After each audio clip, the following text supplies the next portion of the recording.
Well, hello and welcome to the Apologetics Academy for those who are joining us for the first time. And if you've been many times before, then you are equally welcome.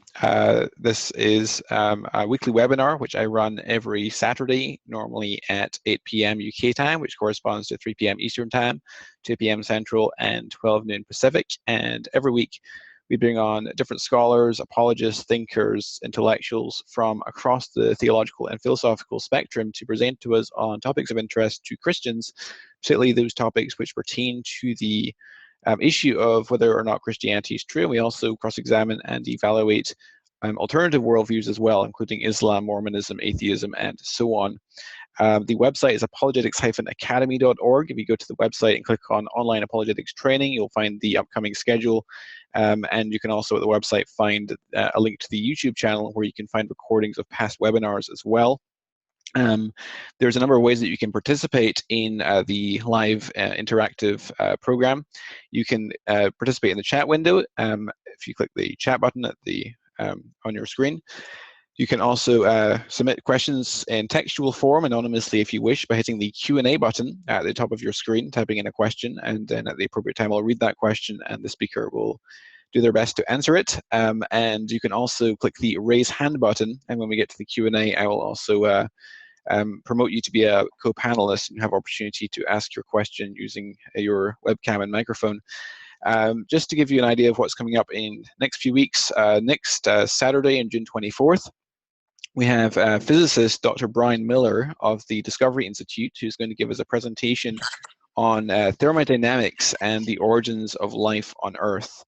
Then the following week, on Saturday, July 1st, we have pro-intelligent design macrobiologist Dr. Andrew Fabich, who is going to be giving us a presentation on, or rather, he's going to be giving us a critique of a popular argument for common ancestry, namely the nested hierarchical distribution of endogenous retroviruses in primate genomes. Then the following Saturday on July 8th, we have with us Hilary Ferrer of Mama Bear Apologetics, and she is going to be giving us a presentation on diagnosing doubt, how to stop wasting time answering the wrong questions. And then on Saturday, July 15th, we have a very exciting biblical scholar, Dr. Michael Brown, who's going to be giving us a presentation on reaching the LGBT community with the gospel. So coming back to this evening, we have with us Mary Jo Sharp from Confident Christianity. And we're very honored to have her with us. And she is going to be speaking to us about conversational apologetics. Mary Jo, do you want to maybe, just for those that haven't come across you before, just tell us a bit about who you are and then just launch into the topic? That would be awesome. Sure, yeah, thank you. It's really nice to be on with you on the Apologetics Academy. So my background, a little bit about who I am.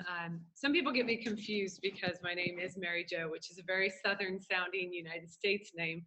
And I do currently live in the South in the US. So they think that that's like I was born and raised in church in the Bible Belt. And that's actually not my background at all. I'm from the Portland, Oregon area. And I grew up without belief in God. I grew up an atheist. I wasn't atheist as in I was committed to the teachings of Nietzsche and Russell and the like. It was that I grew up without church attendance or religion in my life. So, non-theist if you prefer, but I just didn't have belief in God.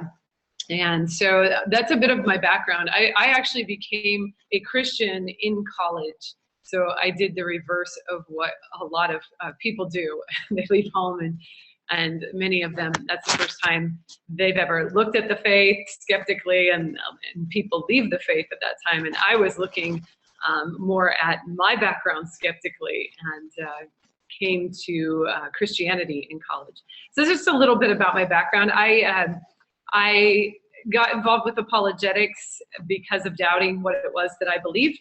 And I didn't mean to be involved with apologetics. My undergrad is in music, and I did teach band for many years. And I thought I would go on to have my own symphony orchestra. That was my grand design, and that didn't work out because there was a different plan. So I got into apologetics out of answering my own doubts. It wasn't something that I meant to do, honestly. It was something that was very personal to me because of my search for how I knew things like God existed and why I said Jesus rose from the dead. And so I went searching for those answers, especially what prompted my doubt was the behaviors of Christians towards each other. I didn't really see anything that was matching up with what I was reading in the New Testament. And so that began in me some questioning and wondering, what was it that I believed and why I believed it. So then I began a blog to defend the resurrection called Confident Christianity. And from that blog, all of this ministry exploded. It was, again, unintentional. And this is where I'm at, is that I've been doing ministry for 10 years in apologetics. Oh gosh, almost 7 years.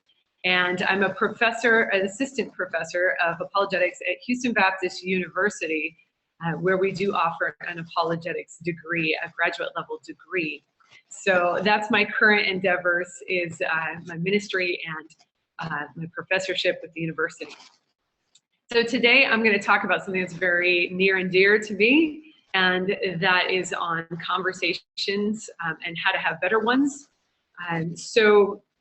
A few years ago, I had been teaching from my own experiences in talking with Muslims and atheists about belief in God. I have been teaching on how to have a good conversation. I was calling it asking the right questions. And I thought, you know what? I'm not the first person to ever teach on this matter, so I'm going to see what other people are saying. And I began to look around online at what other folks were saying. And I found an article called How to Convert Atheists. Well, that got my attention. Definitely got my attention.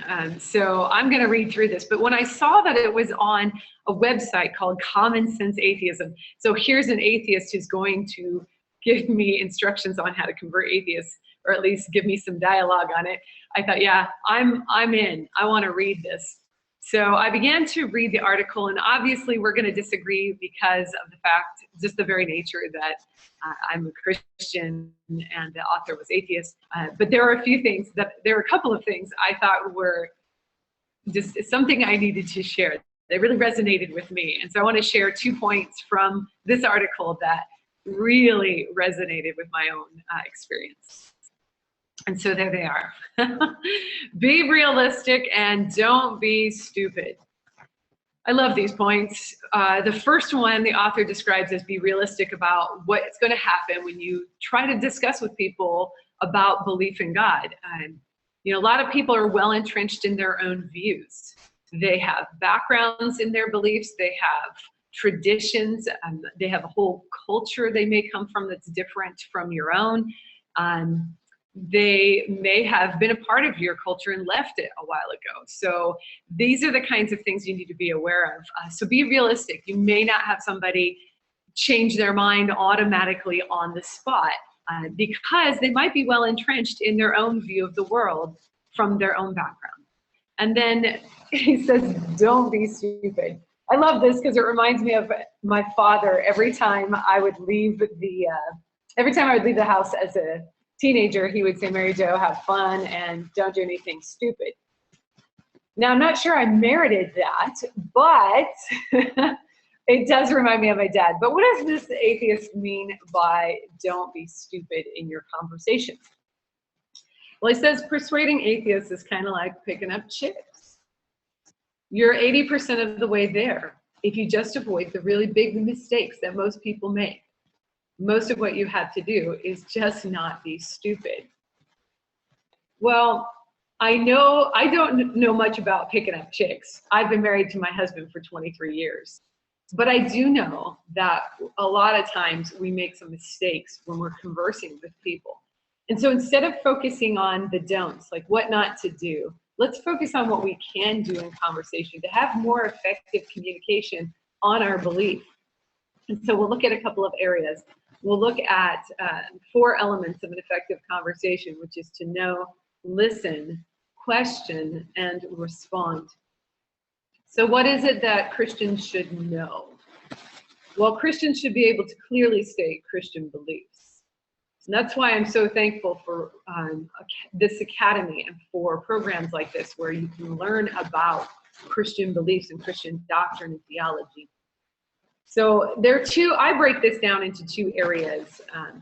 I break it down into why do I believe in God and what do I believe about God. It's vital that Christians are able to give both of these areas. In fact, on the what do I believe about God, there's a video where Oprah Winfrey, the great television show host, she talks about how she used to be Christian. In fact, she went to a Baptist church, and she talks about how she heard a sermon in which the preacher was preaching on the jealousy of God. And so she's sitting there and she's thinking to herself, God is jealous of me? You know, and she's thinking, but I'm just like human, so this can't be God. And she describes in the video about how she began to think, no, you know, God is he's love. And she starts to describe what he is, what she would expect him to be. And so she ends up leaving the faith. But the problem with that is that it's just not looking at the jealousy of God within more of a comprehensive view of his nature. You know, we're not talking about human jealousy when we talk about the jealousy of God. We're talking about a perfectly just, merciful, loving God, and the kind of jealousy that would come from that being towards his creation. So it's these kind, I keep hearing these kind of stories where somebody will tell me about God, and it's not an orthodox view of God. It's not a basic or a mere Christian view of the Christian view of God. So Christians need to know both, why do I believe in God and what do I believe about God? C.S. Lewis said in Mere Christianity, if once you have accepted Christianity, then some of its main doctrines shall be deliberately held before your mind for some time every day. That is why daily praying and religious reading and church going are necessary parts of the Christian life. We have to be continually reminded of what we believe. Neither this belief nor any other will automatically remain alive in the mind. As a matter of fact, if you examine 100 people who lost their faith in Christianity, he says, I wonder how many of them would turn out to have been reasoned out of it by honest argument. Do not most people simply drift away? So it's vital that we know our beliefs. And this is backed with scripture. The biblical text is very specific about the life of the mind. Proverbs 4:6-7. And there we find wisdom is supreme. Therefore, if it costs you all that you have, get an understanding. Gain knowledge, right? This is supreme. Not something that you do in your extra time, but gaining that knowledge about God and then applying it to your life is supreme. Hosea 4:6, my people are destroyed for a lack of knowledge. My people are destroyed for a lack of knowledge. He's talking about a lack of knowledge about God. We see in Acts 17, Paul continually conversing with people and reasoning through his beliefs. And in fact, he says the Bereans were of more noble character because they checked out everything that Paul had taught that day. They actually went and investigated it for themselves. And we see in Romans 12:2 that we're to be constantly renewing our minds so that we can discern what is good and evil.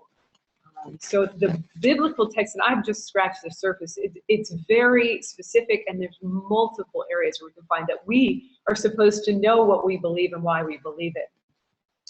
But also, we need to know why we believe in God for effective conversation, because people are going to ask you. If you're going to talk to them about why you believe, what they believe and why they believe it, you need to be ready to defend what you believe and why you believe it.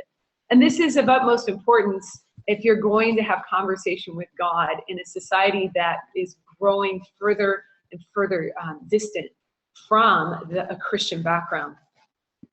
Culture's changing, and they're becoming more conflicted about truth. And so we need to be able to share why it is that we say that we believe in God. And in fact, in one of the passages from Peter's letters, 1 Peter 3, he's addressing a group of persecuted Christians. And there's some speculation that this was the persecution of Nero or what this persecution was. However, whatever it was, in that persecution, they seem to be intimidated by their fellow man. And Peter, in this instance, is telling them, encouraging them, and giving them quite an admonition that they're not to fear man, but they're to set apart Christ as Lord, always being prepared to give a defense of the reason of the hope that they have. That word defense, that's an apologetic, that's apologia. That's what apologia comes right, that apologetic comes right out of the New Testament Greek. And it means to give a defense, make a case for what you believe. And in this instance, Peter's saying, give a case for the reason of your hope. And as Christians, our hope is in the resurrected Jesus. So very important admonition there for being able to state why you believe in God, especially if you want to have effective conversation. And then knowing what you believe about God.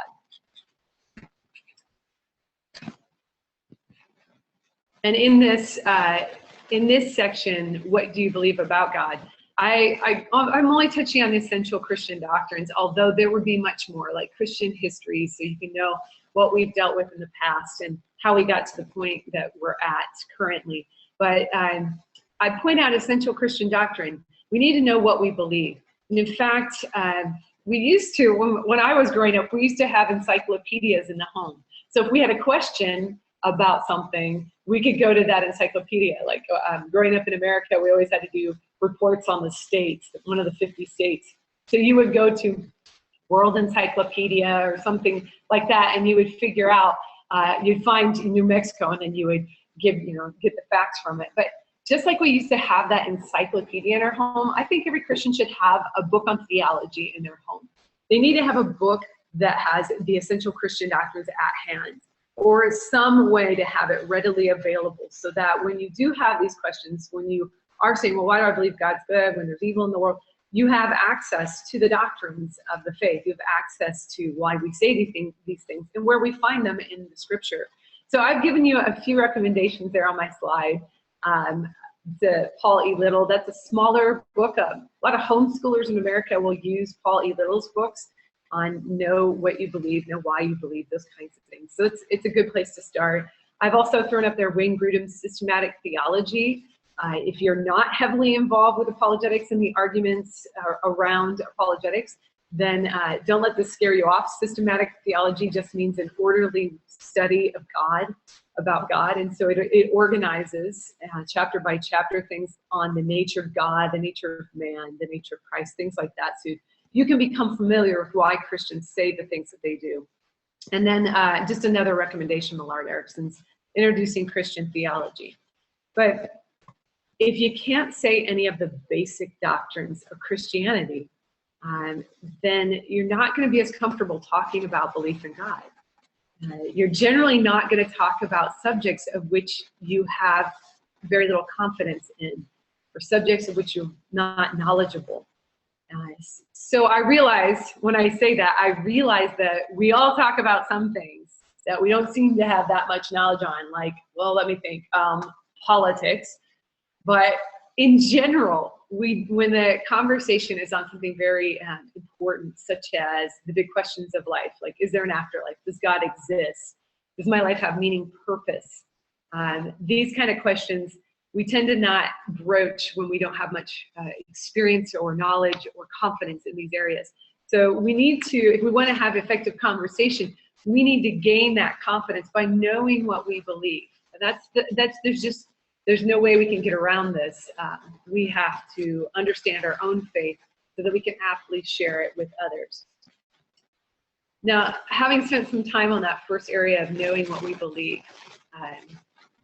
I think many Christians aren't engaging people who have different views from them because, first of all, as I said, they're not confident in what they believe. They don't know why, or they don't know the what about their faith. Then I think they're fearful of the unknown. In fact, one of the most frequent questions I get at events, during Q&As, people will say, well, what do I say if? What do I say if somebody says this? There's a great way to get beyond that sort of fear of the unknown. What do I say if somebody says this? And that's to actually get out there and talk to people and see, what do you do when somebody asks you a question? What do I say? Find out what you say. You will find that many times you have great successes. Other times you have some failures. And I'll be sharing with you some of mine as we go along. I don't always have the exact right thing to say. Sometimes people catch me off guard. So it's the fear of the unknown can keep Christians from having conversations. So we need to get out there and start gaining that experience in conversation. And then I think they're putting too much burden on themselves. I think Christians are putting the burden on themselves to have all the answers, and that is also unrealistic.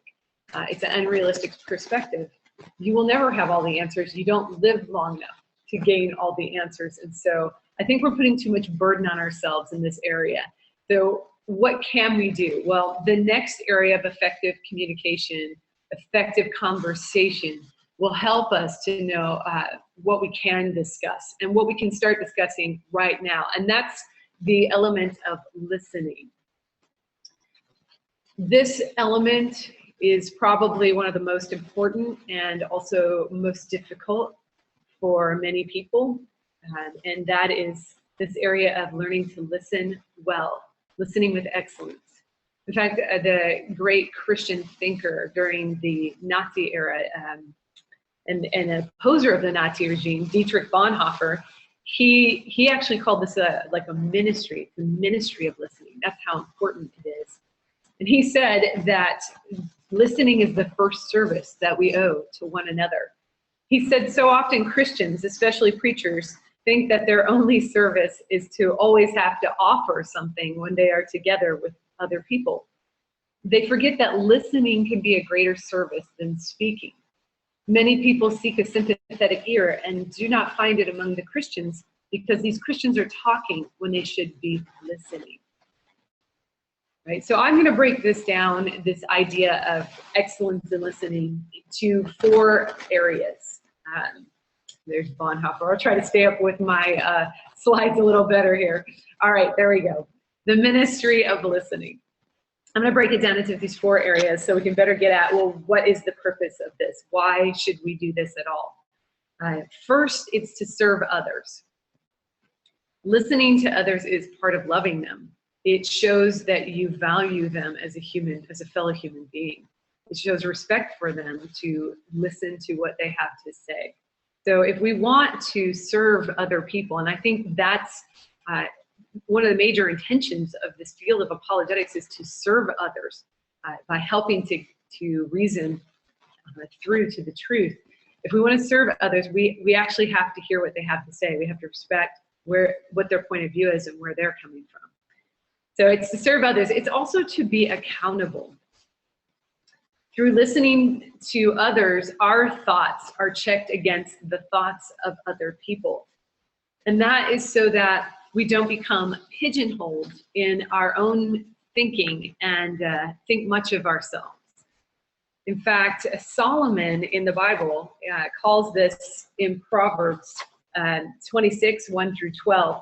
He calls this person who only wants to listen to themselves or won't take advice or counsel, he calls them a fool. If you look at verses 1 through 12, he starts out with describing the fool. And verse 1 through 11, it's just these descriptors that are extremely derogatory. He goes so far as to say, as a dog returns to its vomit, so a fool returns to his folly. He's really derogatory. And then he's not just setting this image up so to describe a fool, but he's going to make a shocking statement. And he says, do you see a man who is wise in his own eyes? There is more hope for a fool than for him. You see, it always stuns me when I meet a person who seems to believe they've got everything figured out. They won't take correction nor constructive criticism, and there's no accountability for their beliefs. And Solomon's warning against this kind of pride. In fact, he goes on further, Proverbs 12:15, the way of a fool is right in his own eyes, but a wise man listens to advice.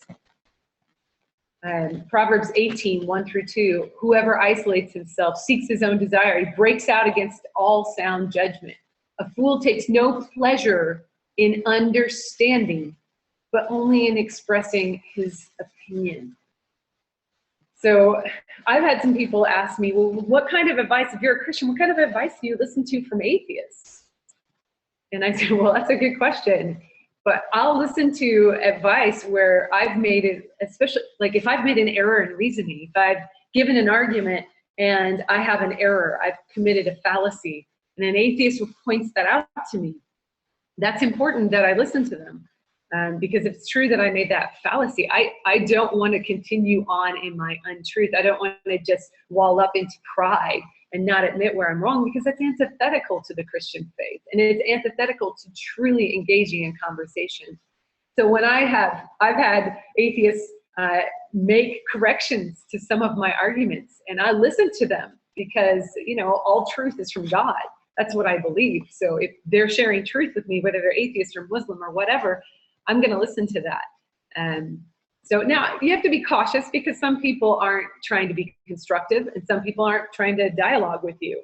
They're just trying to get you or rile you up, and you need to learn the difference between them.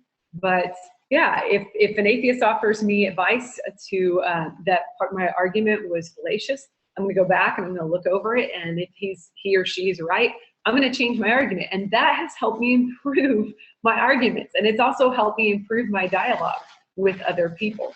So listening to others serves the purpose of being accountable for our thoughts. That's really important, so that we don't become that fool that's described in Proverbs 26. And then it's to avoid spreading untruth. This concept is simple, yet it can be life-changing. We need to learn to listen with the express purpose of understanding the other person's view as the other person understands their view. You do not have to agree with them, but you should never try to make their argument fit what you want it to be. And that seemingly simple task eludes many of us. I continue to see this. This is basically, in logic, this is a fallacy. It's called a straw man, building a straw man, when you misrepresent somebody else's view in order to tear it down more easily or dismiss it more easily. What's wrong with misrepresenting someone's view? It's making a false statement. It's actually giving false testimony. It's an untruth. And untruths never lead us towards God, the author of truth.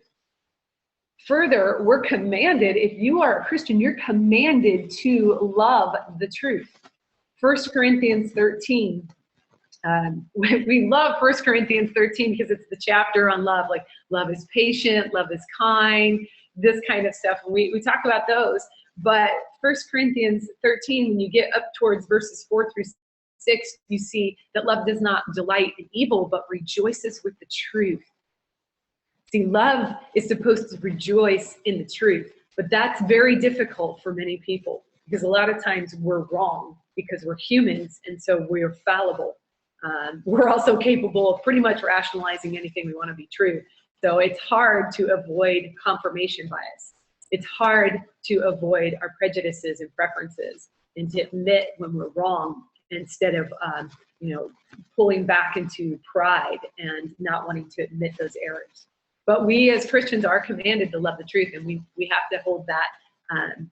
We have to try. That's our goal, right? In becoming Christ-like, we're supposed to be moving towards that goal of loving truth.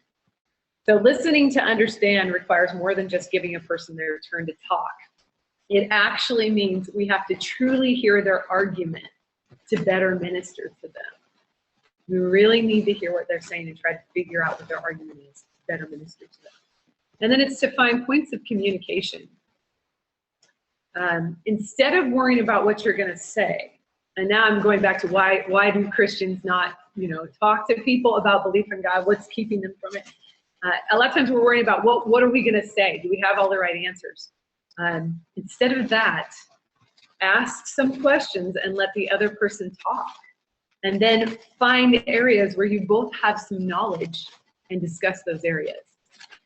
People generally are more interested in discussing topics of which they have knowledge. So when you are listening to minister, when you're asking questions, when you're actively listening to the other person to understand their point of view, you will find what you can discuss. I'll give you an example.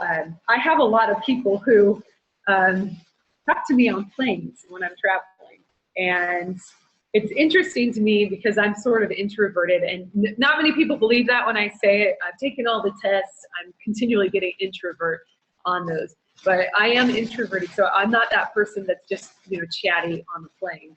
but I tend to get in a lot of conversations on planes. And one time, there was a gentleman who was sitting next to me who I was pretty sure was not going to talk to me at all. And he was on my left. He had the window seat. The guy on my right, he was already asleep, so he's out. So I grabbed my book, and for one of my classes, it was Dallas Willard's Divine Conspiracy, and I start reading it. And this guy who's on my left, who the whole time he had been talking on his phone, he had his phone like covered like this. And he didn't even want people to hear his conversation. I was like, okay, we're not going to be talking. So this guy, as soon as I open up my book and start reading, he says, well, that looks interesting. What's that about? And I thought, oh no, like, what am I going to say? I wasn't expecting anything. So I said something like, oh, well, it's about that it is a conspiracy. God's after you for himself. What does that even mean? I don't know. Like, I think I failed right there. And in conversation, I told you I would share some of those with you. And I'm pretty sure that's a failure. So I'm looking at him like, oh man, I really blew it. And he said, so you're a Christian? And I said, yeah, that's right. I have no idea how he got that out of what I said, but all right. So I said, yeah, what are you? And he told me he was Buddhist. Now, the reason I'm on the plane is I'm flying home from my courses out in Los Angeles in my master's degree in apologetics.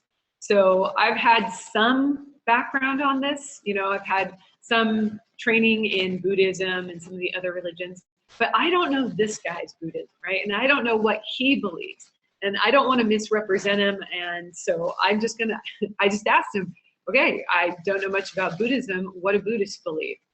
And man, did he launch into conversation. He got excited and he started talking. And throughout the course of the conversation, he mentions that Buddhists don't believe in right or wrong. He said, there just is. Okay, that seems important to me.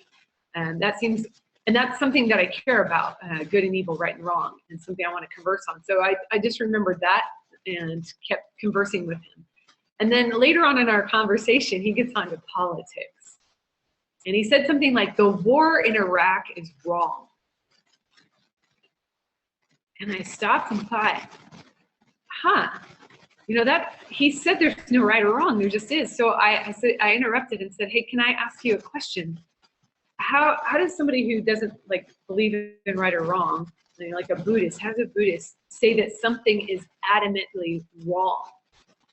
And for the first time, he really stopped. He really stopped talking, and he looked at me, and he didn't know. He said, I don't know. And in trying to reply, he mentioned something about working through selfish desires, but that was the first time he really was stumped in our conversation. And I think that he hadn't been asked to support that idea of there is no right and wrong. He'd never been told hey, you can't go around saying things are wrong when you don't believe in right or wrong. So I think Christians miss out, and probably not just Christians, but people in general miss out on pointing out these kind of things or asking these kind of thought-provoking questions or truth-finding questions because we're too busy being defensive. And when you're busy being defensive, you tend to try to protect yourself. In fact, you spend more energy on your feelings, in protecting your feelings, than you do in hearing what's being said and working through it and analyzing it. In fact, Dallas Willard says why it's difficult to reason with some people is because their very mind has been taken over by one or more feelings and is made to defend and serve those feelings at all costs. He further says of our feelings that our feelings live on the front row of our lives like unruly children clamoring for attention. Isn't that interesting? I think he probably gets that from children sitting on the front rows, front pews at church. But it's so true, right? That our feelings can get in the way. And when we get defensive, we move into a mode of defending that feeling rather than paying attention to the argument at hand and really trying to uncover truth.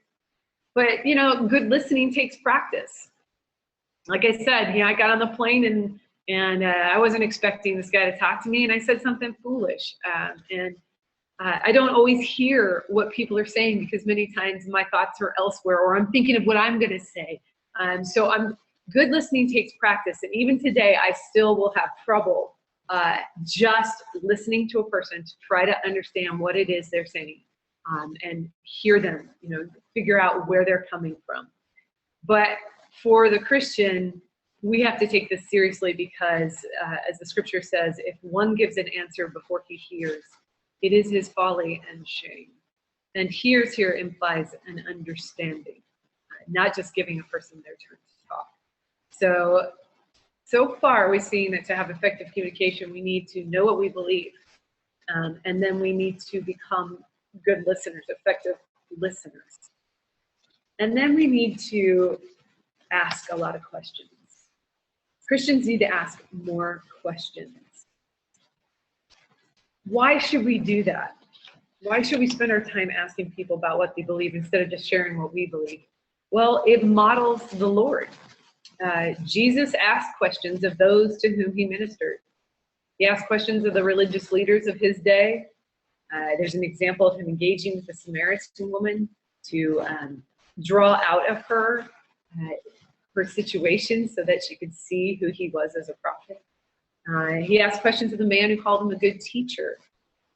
So this is something that models Jesus. Now, he doesn't always do it, but he does ask questions at times to draw truth from the person or to help the person discover what they really believe. It also attempts to avoid assumptions. Again, going back to we really need to hear what the person is saying. We really need to try to understand them. We don't want to make assumptions because you might assume something the person didn't mean. So this is a chance for them to clarify their statement. You don't want to launch into this whole explanation on order. Yeah, right? You want to make sure you're attending to what their actual question is. So this asking questions is going to give a chance for them to clarify their statement, and that helps us uncover and discover truth. And that's another reason we want to ask questions, is to uncover and discover truth. It uncovers, by asking questions, we uncover the truth of what the person right in front of you believes, but it also helps you understand that, where they're coming from. And like I've said, it helps the person themselves uncover the truth of their own beliefs. It helps them to see what their beliefs really are, like the guy on the plane with me. It helped him to uncover that he had an inconsistency in his view, between his view and the way he was living it out. So asking questions helps us uncover the truth of those beliefs. This is an important part of the conversation because asking these questions and uncovering the truth of their beliefs, because no one holds their beliefs in a vacuum. We all have a story about how we arrived at our beliefs.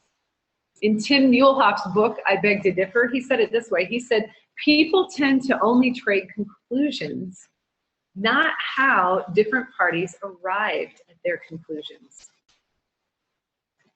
See, questions can uncover the story behind the beliefs, as well as the beliefs themselves. And that can help you actually minister to the person right in front of you. So let's look at some questions that we can ask. All right, so these are the questions that, in a general format that I typically use, whether I'm online or in person. Some basic questions to get you started. When you hear something, you might say, what do you mean by that?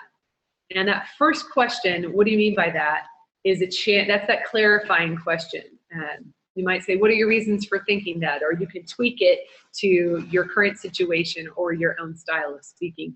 But I tend to ask, what do you mean by that, before I launch into any kind of defense. And that's because I want to make sure that I understand the person's question. I've done enough Q&A sessions at events to know that sometimes we speakers are answering questions that weren't asked.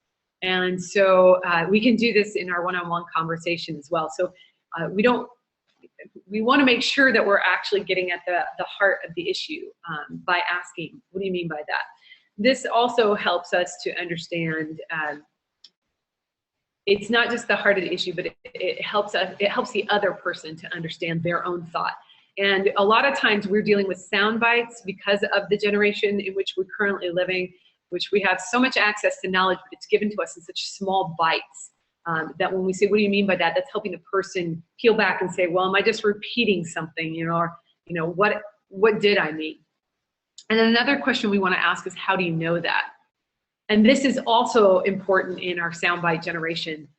We want to find out how they came to that understanding, either about God, or how they know that something, whatever they're saying is true, or how have they come to this conclusion.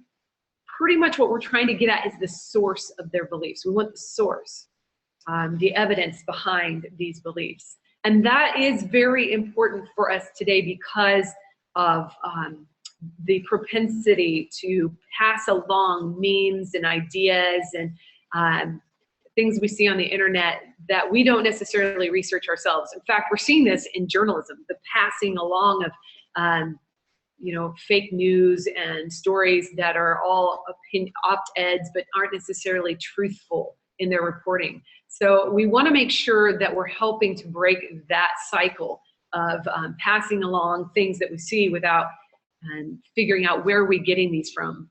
There's also another reason we want to help people source their information, and this goes back to the thinker Francis Bacon, in which he said, our words that we're using, he was a critiquer of Aristotle and Aristotelian syllogisms, and he said that our words that were used, the reason the syllogism or the certain argument form was to him was not a valid form of finding new knowledge, or an effective, I guess I should say an effective form, was that the words that we're using are badly abstracted, and so they cause us to trip up. And so I thought that was interesting, because today I hear all kinds of statements like, well, everyone knows what's good, or people will use good and evil, or just, or fair. They'll use these kind of words without giving a source for where they come from. Human rights, things like that. It's just kind of assumed, their source is assumed without ever getting at, well, where are you getting something like that from?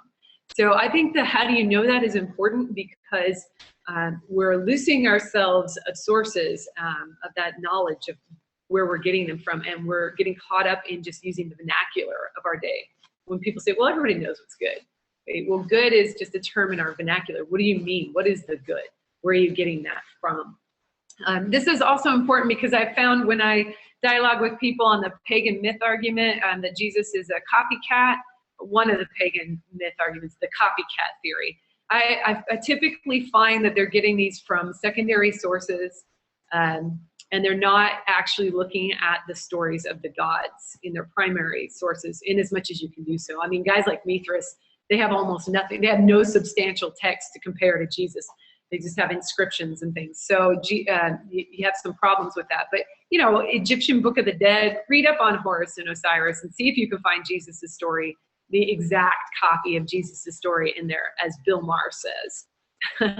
See if you can find that, because, these are the kinds of things that people are saying, like, well, I don't believe in most of the gods. Most people don't believe in most of the gods. I just go one God further.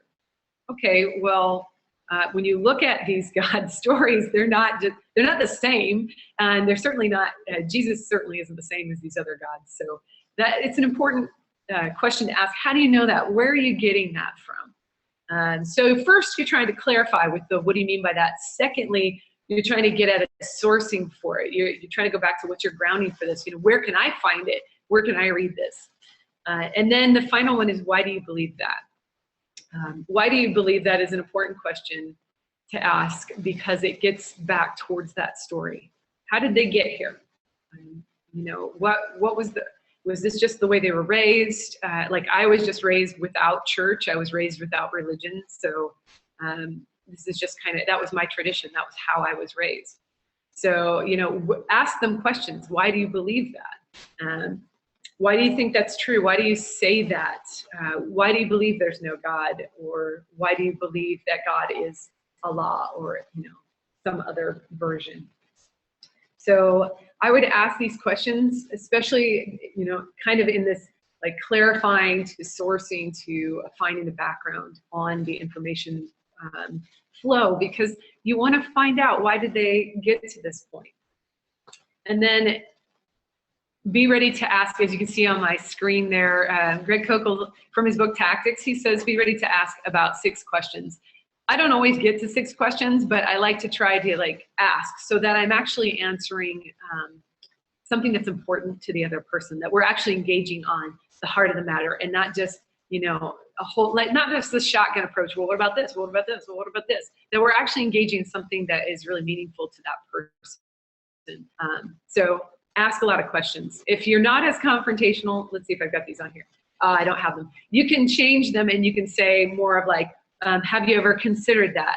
Like I might have said to the Buddhist guy, have you ever considered that a Buddhist who doesn't believe in right or wrong cannot hold to a view like there's something that's adamantly wrong? Have you ever considered that? Or can you help me with something? So can you help me understand how a Buddhist would say that something was overtly wrong when he doesn't believe in right or wrong? So you can ask him in less confrontational ways as well. And I do this all over the place. I do it on Twitter as well as in person. I also do it for those of you who are Christians. I ask these kind of questions in the church. When people say things in the church, I'll say, what do you mean by that? It makes me the life of the party at every church gathering. I'm having a little fun with you, but anyway, just letting you know, I use these on Christians as well. It's not just for, I don't view us as us versus them. I view us as all of humans together trying to find truth. So I'll use it with anybody when they make a claim. And there's just an example of it when I'm on Twitter. I tend to ask it a lot on Twitter and Facebook. All right, and so a quick example for you before we move into that last element is that those poor people on planes, you know, if you get on a plane with me, I apologize. I don't do this on purpose. No, anyway, there was a gentleman who was on the plane next to me when I was flying back from New Jersey, from a conference in New Jersey. And he was a nervous flyer. Like I didn't know I was getting sleepy because I'd picked up strep throat at my conference and I didn't know it.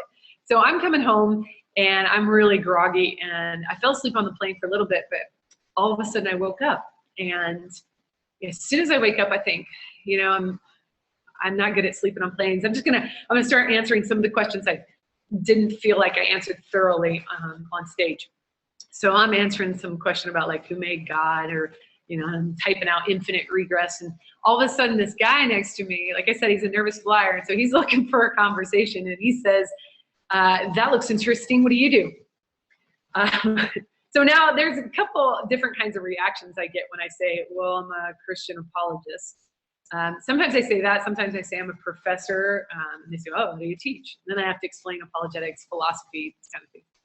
But I get different reactions when I say Christian apologist. Some people they'll, like this guy, say, oh, that's interesting, what is that?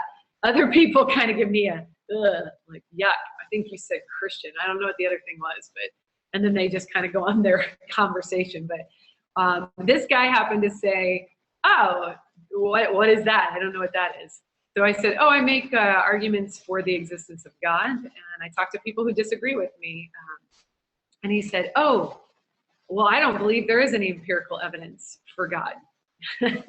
Like, I don't know this guy, by the way. We just started talking. We haven't even gotten to, like, do you have family? Do you have kids? And he's throwing this at me, like, there's no empirical evidence for God.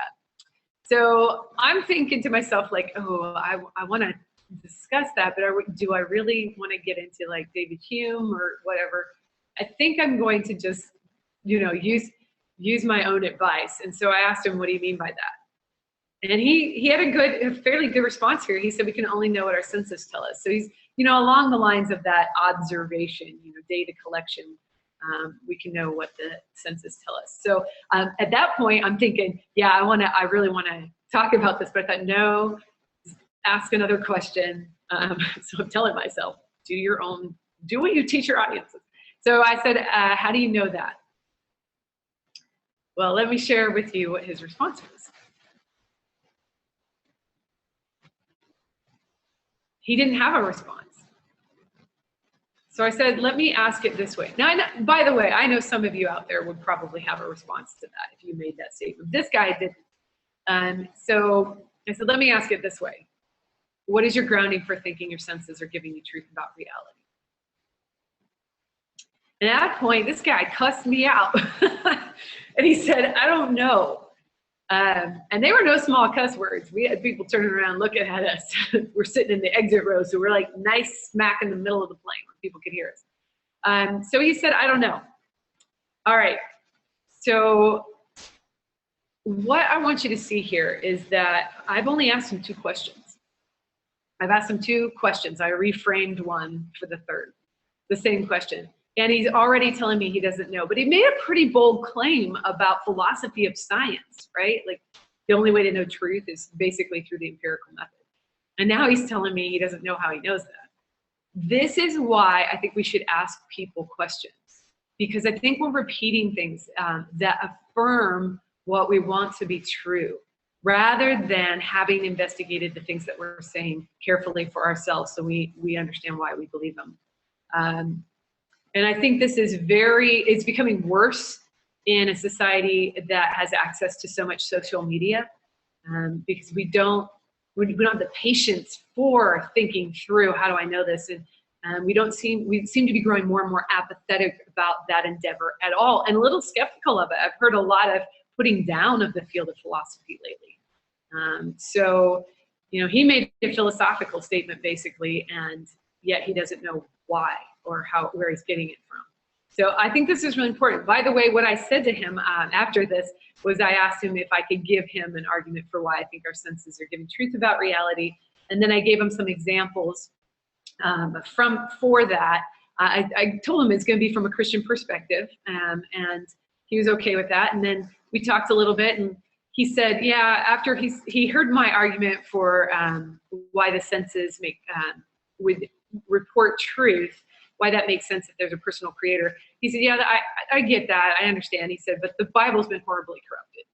And then he went off into that. So I said, I didn't immediately go, oh, okay, let me talk about that. I said, well, how do you, where are you getting that from? And he told me, I don't know. I don't know where I'm getting it from. And I said, oh my gosh. So do you watch a lot of the History Channel or the Discovery Channel? Because there's a scholar on there frequently named Bart Ehrman. He's one of the propagators of this ideology. He's written New York Times bestsellers on this, and he's been on a lot of shows propagating this idea. So maybe, he said, yeah, that sounds right.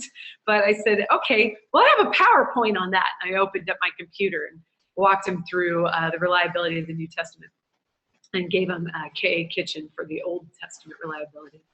But he looked at me after that and he said, all right, well, I want to tell you, I was raised in church. I was raised in the Catholic Church, and my parents sent me to a Catholic school. And one day I asked the nun, because I don't even remember what I asked her, but I asked her a hard question. And she said to me, in response to my question, she said, you just don't have enough faith. And I told him, well, that was the wrong answer. She should have answered your question. And I talked to him a little bit about the story of John the Baptist in Luke 7, sending his disciples to Jesus to ask him if he was the Messiah or should they look for another, and how Jesus responded with evidence and reason on the spot, reasoning from prophetic passages in the Old Testament and evidencing on the spot with miraculous healings. And he said, sent John's disciples back to him and said, go tell John what you've seen and heard. And then he doesn't bring John down in front of the crowd. In fact, he lifts him back up and says, that famous passage, among those born of women, none is greater than John, which is a huge, huge thing for him to do, to lift John's character back up in his time of doubt. So I said, here's the problem. She didn't answer your question, and it's okay to have doubt. It's okay to question. And he didn't tell me this, but I'm guessing since that point, he was on that path towards leaving the faith ever since that day. Christians, we need to not only be asking a lot of questions, but we also need to be ready to respond to the questions that are being asked of us, and do so in an honest way, an intellectually honest way. So we need to ask a lot of questions, but we also need to be ready to respond when others ask us questions. And I'm going to give you a couple of different things that, maybe you've not thought about, maybe you have, maybe they're just good reminders, but let me give you a couple of different responses that you can give. So first of all, when we're talking with people about belief in God, we want to make sure that if we hear a problematic statement, that we discuss that. Show the person the problems with their statements, because people often commit errors in their reasoning. The study that you're seeing on the study that corresponds with the graphics on my PowerPoint here, the study called Why Do You Believe That I wrote from through Lifeway. It has an insert in which I deal with some of the most common errors in reasoning that are utilized when I'm talking with people who don't believe like I do. So errors in reasoning used against me.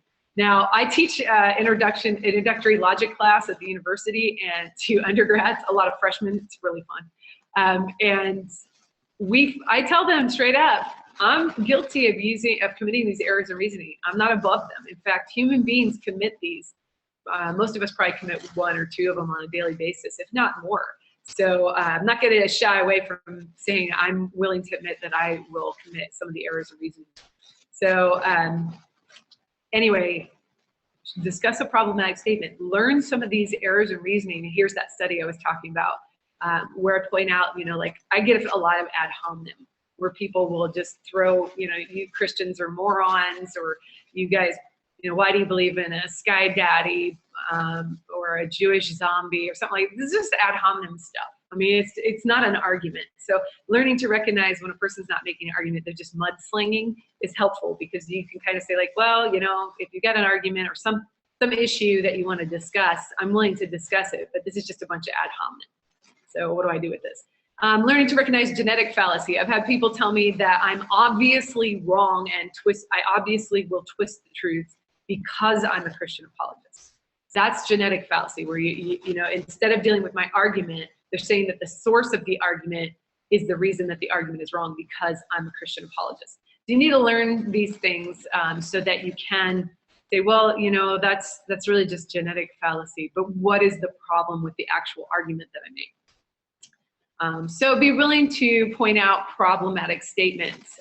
Here's a great recommendation if you are new to this field. If you're new to logic in general and critical thinking, there's a book called The Fallacy Detective by the Blue Dorn brothers. And it doesn't look very intimidating, and it teaches one logical fallacy per page, or per chapter, not page, per chapter. I know in my logic test book, they squeeze like 49 of them in just several pages. But this book right here is great for starting out. It'll quiz you at the end of each chapter so that you learn to recognize these fallacies. I will let you know, once you learn errors in reasoning, you can become the most annoying person in your circle of friends because you're constantly pointing out other people's errors. All right, so we don't want to do that, but learn to discuss problematic statements with people. Like the Buddhist guy, why do you say there's no right or wrong? Or how do you say something's wrong when you say there's no right or wrong? So just discuss a problematic statement. Answer sincere questions. We don't want to just brush people off and say like, yeah, the old actor W.C. Fields, like, go away, kid, you bother me. We don't want to do that. And I fear that Christians have been doing that in the past. They've been brushing people off. I think that you just don't have enough faith answer is a brush off. I believe that if you hear that, and I keep hearing this from people, I keep hearing that people have been told they don't have enough faith. That's why they doubt, or that's why they have this question. And we gotta be honest. Like, we have to answer sincere questions. Blowing people off or brushing them off or not answering their questions or giving a red herring, that's not being committed to the truth, like 1 Corinthians 13 tells us we should be, rejoicing in the truth ourselves. So we really need to embrace these sincere questions and engage with them. And then demonstrate honesty.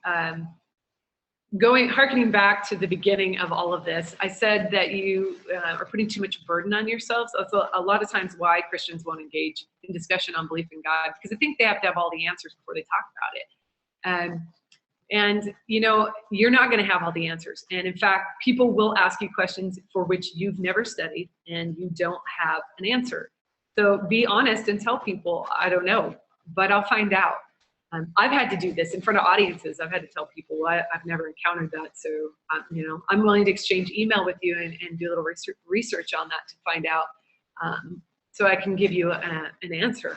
but don't try to make something up, and don't skirt the issue and answer with something else. Demonstrate honesty. Be ready to investigate an honest question, a valid question, and go back to the questioner with an answer. And then exercise discernment. You know, not everybody is asking you a sincere question. Not everybody wants to actually discover truth. Some people just want to get you. Some people are just out to zing you. And that's not, there's no like, I'm not playing on any team here. I've seen Christians do it. I've seen atheists do it. I've seen Muslims do it. This is one that people on all sides do. Exercise discernment. If someone's not being intellectually honest, or they're not trying to discover truth, do not spend a large amount of time with what amounts to an intellectually dishonest person. Others should be willing to answer your questions. They should be willing to listen to your responses, and they should be willing to interact with your responses. You know, not move the argument all over the place or not try to understand you. If they're not willing to engage you and your questions, then plant a seed of doubt and move on. And I've had people ask me, well, when do you know that? And I was like, when do you know to do that? And I say, you know, that again, like listening takes practice. You gotta engage with people, and you start to discover when you found somebody who's really just a troll online, who's not really after answers. And you discover those people who seem to be searching. I've seen a guy who, back when I had my Facebook debate group and we had like 800 topics we were debating with like 3,000 people, it was just like me and my husband. We saw people who would hang with us for like 4 years conversing on issues because they were trying to get to truth. And that's important, you know, that you learn through experiences. I've had a lot of experience with people to be able to say, yeah, I don't know whether this is a person who's honestly seeking truth or not. Oh, I can see this one is honestly not seeking truth. They're just trying to get me. And usually those people come with a lot of fallacies. They come with a lot of errors in reasoning, and they're not even really trying to make good arguments. They're not even, you can tell that they're not willing to be moved. You know, they've got their beliefs, they're cherry picking, they've got confirmation bias, and there's not much we can do there. But you can plant a seed of doubt, saying things like, you know, I'm not sure this is a very well evidenced view. So, you know, I'd be willing to discuss this again if you have a different argument. But exercise discernment. You only have so much time in this life. You only have so many years, and you don't know how many years those are. So use them well. Practice conversation with people and listening, and learn to discern when it's time to get up. Because for the Christians out there, we don't do the saving, right? That's the work of the Holy Spirit. We're commanded to share the truth. We don't do the saving. That's between an individual and God. So that's not up to us. So we don't argue people into the kingdom. We don't argue them to the truth. We help them uncover the truth. We help discover truth with them. And when I say we don't argue, we make arguments. That's what Peter was actually saying. Give a defense, make a case. But we aren't to be argumentative with people. So just there's a slight difference there. Actually, it makes a big difference. So in review, we want our four elements of a good conversation that we want to utilize is that we need to know what we believe. We need to listen with the express purpose of understanding the other person's point of view as they understand it. We need to ask a lot of more questions than we are. And then we need to respond and give out responses and be honest and be willing to engage people with the questions right where they're at. So the studies that I mentioned one of these, which is Why Do You Believe That? And that's a 6-week study that people can do to help them begin the conversation. So if you're like, well, this sounds interesting, but I don't know where to start and I haven't done apologetics, this will help you start, and it gives resources into some of the weightier arguments where you can find them. So if you're interested in the problem of evil, if you're interested in science and faith, then it'll direct you that way. And then Living in Truth was the follow-up one where I myself go further into some of the arguments. But I still keep that conversational path. Both 6-week studies you can do by yourself or in a group, and available through Lifeway Christian Resources for you to grab. All right, and if you want to, oh, look, my follow me's didn't show up on this PowerPoint. Sorry about that. But if you want to get a hold of me, I am at Houston Baptist University, where we have an online degree program. You can get a degree in apologetics. It is fully online, or you can come to the campus and study there on campus in Houston with us. And you can get a hold of me through these. You can also visit our School of Christian Thought blog. My blog, which is maryjosharp.com, where I'm discussing some of the issues in apologetics there. And then the follow me is, you can follow me on Twitter, Facebook, Instagram. I'm also on, I have my blog, and you can find me on YouTube. There's all sorts of videos. So anyway, thank you very much. I appreciate it. And I want to make sure we open up the floor for questions. Well, thank you, Mary Jo. Do you want to maybe unshare your screen at this point? Oh, stop sharing? Okay. Yeah. Great. So, folks, this is the interactive portion of the program. If you would like to talk to Mary Jo, then simply click the raise hand button at the top of your screen, and I'll give you opportunity to share the panel with Mary Jo and converse in that way. You can also submit questions on textual form by hitting the Q&A button at the top of your screen, typing in a question. You can select to send it anonymously if you want. And you can also submit questions on Facebook by typing in the comments on the live video stream. We have several questions submitted, and we also have a hand raised. Let me go to some of our submitted questions first. Ali says, if stopping people in the street, what are some things to open with? Do you often find you need to first reassure them you are not selling anything, or nor are you in a cult like Minnie's, JW's, Mormons, etc.? Okay, Ali. So street preaching basically is what you're talking about. Street preaching is a little different animal than what I'm sharing with you today. I'm doing more of one-on-one dialogue. But I would say that you can take some cues from the guys at Rob Zacharias Ministries, where they have certain questions that they're asking about, is God good? Those kinds of things. Or can I ask you a question about what you feel or what you think about this certain issue? You know, does human life have meaning and purpose apart from God, or things like that? You can pose an intellectual question to them and then continue to discuss that. I think that's a good place to start, rather than you know, maybe some of the that's how I would start. I'm not a traditional street preacher, so I might start with a question that is of interest to yourself, and then ask the person that question. Maybe that way that, you know, if they're interested in that, like I said, if they have some knowledge in that, or if they've thought about that, then they might be interested in engaging you. If they haven't, that's where I'm a little cautious about pushing people into conversation, because I don't see Jesus like chasing anybody down on the streets and like, get back here, I'm talking to you. So, I mean, he's presenting the truth. He's doing miracles in the streets. He's preaching the good news, but some people walk away. So ask them a question, see if they're willing to engage. And I would center it around a question that you yourself are interested in and have some knowledge on. Normally, when doing street evangelism, I myself would open up with the question, what do you believe about God, and why do you believe that? So normally I'd start it by saying, do you have can I have a few minutes of your time? And usually they say yes, actually, and then I'll move on with, well, can I ask you a philosophical question? What do you think about the existence of God? And then they'll tell me, you know, they're an atheist, or they're a Christian, or they're a Muslim, or whatever. And I'll say, okay, that's great. Why do you believe that? And then usually the vast majority of them have no idea why they believe that. In fact, a few years ago, I did a campus evangelism around University of Texas at Dallas, and I spent a couple hours, you know, talking to people around the university campus, and not a single one of them, including those that identified as Christian, had any idea why they believed what they believed, which was quite a sad state. That's why I say I use these questions with Christians too, because we need to know what we believe. Yeah.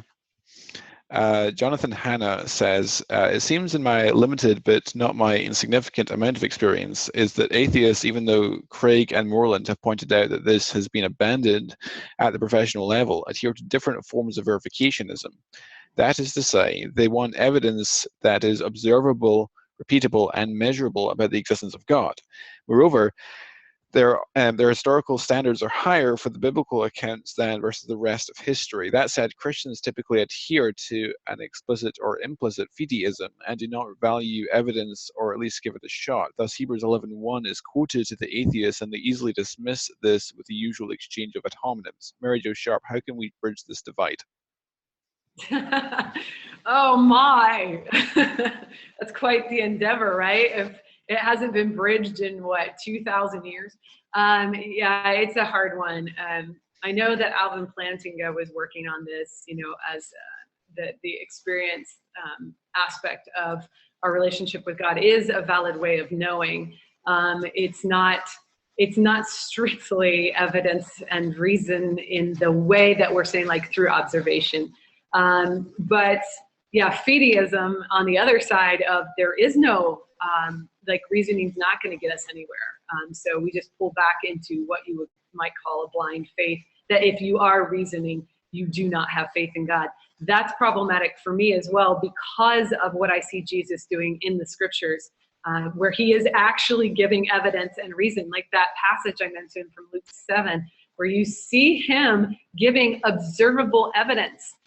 He's healing people on the spot, and then he reasons from Old Testament prophecy that he's doing the things the Messiah would do.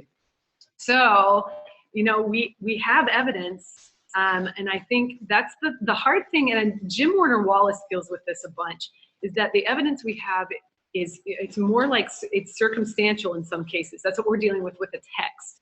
And so what we need to come to grips with is, why do we have such a distrust of the circumstantial evidence given by eyewitness testimony in the Gospels, per se? What is the reasoning behind that? And I haven't found real good reasoning for rejecting the evidence given, the circumstantial evidence, the testimony of the Gospel authors. So bridging the gap, you know what? This is such a great question, Jonathan, because I think if I'm going to be honest, you would want me to be honest, I think we're dealing with our own problematic confirmation biases. I think that we have a lot of trouble taking in anything that disagrees from the point of view we already have. Yeah. I see it in Christianity. I see it a lot in Christianity. I don't even need to move to atheism and the atheists to say that that's present in humankind. So I think that the problem is confirmation bias, which is why it's part of the problem. There's also volitional problems, problems of our will, not wanting to believe things. So, this is why it's one of the reasons why you end up with Rene Descartes, like, what can I know? I know that there's a thinker that's thinking, this is how far back we have to pull. So I don't really have a solid answer for you, other than that maybe I would say, point it out. Why do you distrust circumstantial evidence like the Gospels, but yet don't put as much distrust in maybe the Roman histories, like from Tacitus? You don't distrust those, and yet we have so much more, our texts are so much more reliable that what we have now is what they wrote back then. We're seeing that our Gospel authors don't have the motives that we typically give for lying in testimony, aka Jim Warner Wallace's cold case Christianity. So what is the reason that we're not trusting these people? We need to get to the core root of that. Maybe having that conversation, and I've tried to have that conversation a few times. It doesn't go too well because what it sounds like when you bring that up, it sounds like you're personally attacking someone. It sounds like you're saying, well, hey, listen, you got confirmation bias and you volitionally do not want this to be true. Very few people will be open about that. I believe it's Thomas Nagel that said he really didn't like what he was seeing because so many of his Christian colleagues were like good thinkers, and he didn't necessarily want it to be true. I believe that's Nagel. I might be wrong. But so this is really hard. You have to get at that personal side of it with them. Confirmation bias, you're absolutely right, is a problem on all sides, not just the atheist side, but also the Christian side, and tunnel vision as well. People only reading material and interacting with material that already agrees with their viewpoint, and that's one of the reasons that I, at the Apologetics Academy, try to bring on some of the leading critics and opponents of the Christian faith, so that we can actually get them to present their best objections to the gospel, so that we can interact with them and have a conversation, and so that the audience here at the Apologetics Academy who are Christians get to see those arguments, and so they're not so they actually can use it as a way of mitigating against the confirmation bias that we all have. Wow. So yeah, that's what Stand to Reason's doing with the the idea of inoculating your kids. Yeah. Bring up the arguments while they're still in church. Bring them up. So the first time they encounter them is not out in college and they're like, hey, why did the church never talk about this? Right? Because then it seems like the church is doing some hoodwinking instead of engaging with the hard issues of life, which is what we're all about. So yeah, great stuff there. Thank you. Yeah, and in regards, by the way, to Hebrews 11:1, that's often a very much abused text because it's not talking about blind faith. There, it's talking about faith is an expectant hope. Is an expectant hope for something which is yet to be realized because it's yet future. So in the Hebrews 11:1 sense, I have faith that the sun will rise tomorrow. I haven't seen the sun rise tomorrow because it's not happened yet. Nonetheless, I have good inductive reason to think that the sun will rise tomorrow because it's risen every morning in the past. And so that's, and also John 20:29, when Jesus commands Thomas, blessed are you who have seen and have believed, blessed are those who have not seen and yet have believed, is often, again, misused. But that misuse of that text presumes that seeing is the only type of evidence. And in fact, Jesus is saying that Thomas really should have believed the testimony of the other disciples who had seen Jesus, right?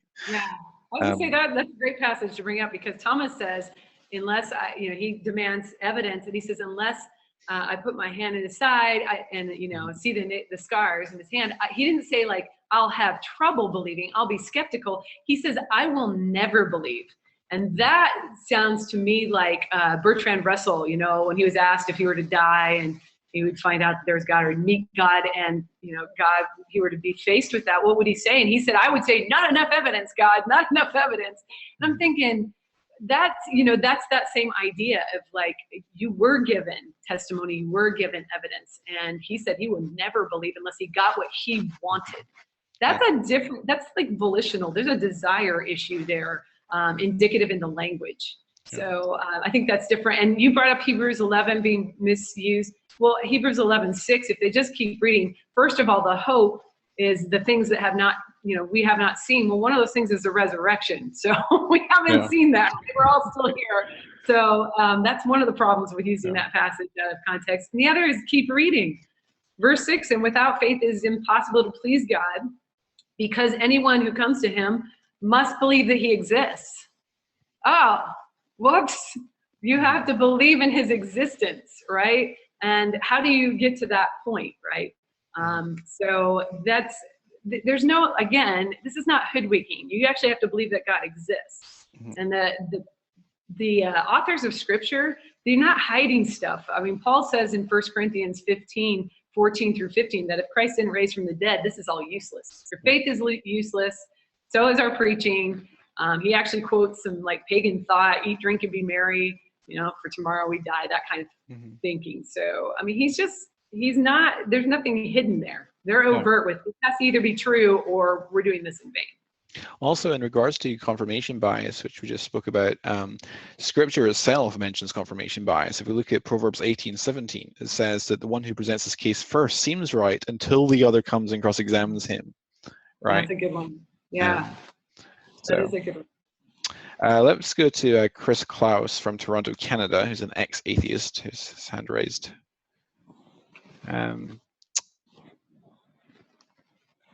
Chris, you're on with us. Are you there?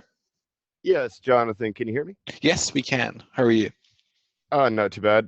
Blessings to you and blessings to Mary Jo as well. Good to see you and thank you for your time today, Mary Jo. Thank you. Now, I usually come up and I usually debate with the speakers when they come up, but of course I'm not going to be debating with you. I agree with your worldview. But I did have two questions that that I'm hoping that you could answer. Now, the first one is, what topic would you first go to with an atheist in a conversation? Okay. Do you want me to go ahead and answer? Sure. All right. So the one that I usually go to is the idea of some kind of good, which informs fairness or justice or politics or whatever it is that they actually believe in, whatever cause it is that they're behind. I'm interested in how we know what's good.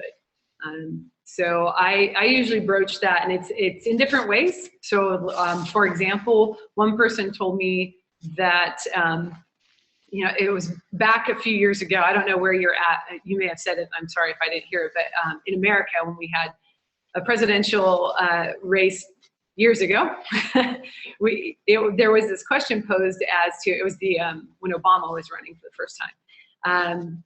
To me, as you know, I see this whole economic system that we currently have is debunked. He was reasoning why he was going to vote for Obama. And he said, I think that capitalism has failed America.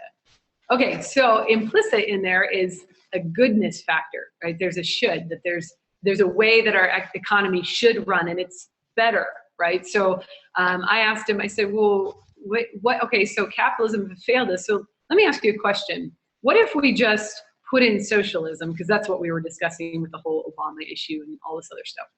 What if we just put in socialism and we kept all the same people, but now they're all socialists. They all, you know, that's the way we're going to do our economy is going to be under the socialist philosophy. And he said to me, well, that wouldn't work. And I said, well, why wouldn't it work? And he said, because you need good people. So that